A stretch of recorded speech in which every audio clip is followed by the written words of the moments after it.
This is Caleb Zimmerman doing his project on the identity of Lyon. So just a little bit of background information.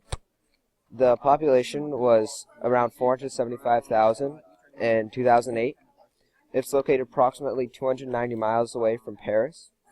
Its weather, it's 71 degrees Fahrenheit is its average high for the year, and 37 degrees Fahrenheit is its average low. And Olympique Lyonnais is its soccer club, and that is its logo at the bottom of the slide. Its beginnings. It was founded in 43 BCE by the Romans. It was the capital of the Roman Gaul Empire.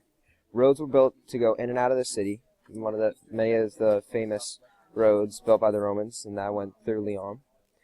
And those roads helped the economy and politics gain power because they could now ship goods in and out of the city.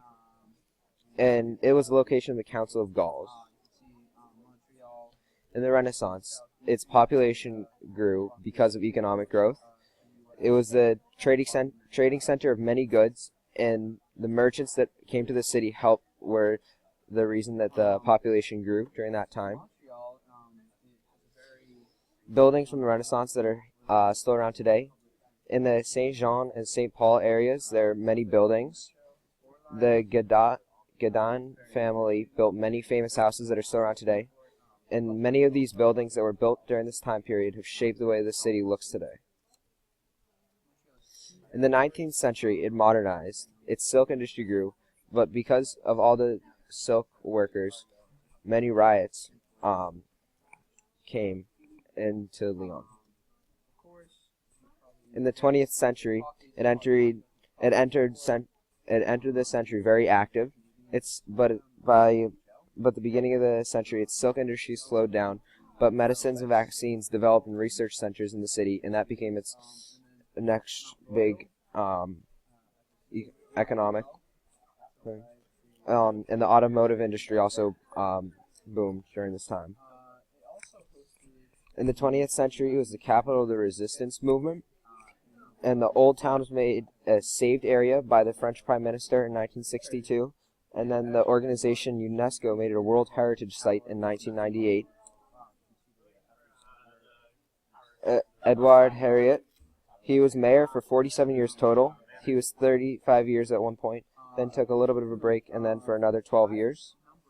He is still remembered and loved by the people today. And there are many places in Lyon that are named after him, including streets and buildings. And he was the reason that many of the buildings that were built during that time were actually built. The Fête des Lumières is a festival of lights that takes place over 4 days in December. Over 4 million people attend.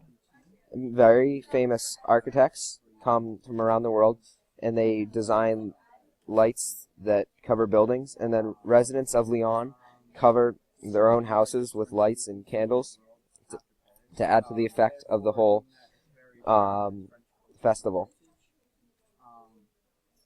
The trabules were secret passages that were first used for silk transportation when silk was a big part of the economy in Lyon.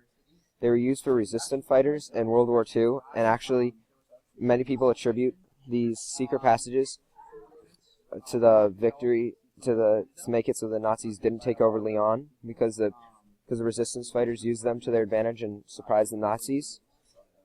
There are over 40 trabules that are open today to the public, and they're a very popular tourist attraction. So Lyon's identity it's known for its trading, business, Fête des Lumières, and trabules. Those are the works cited.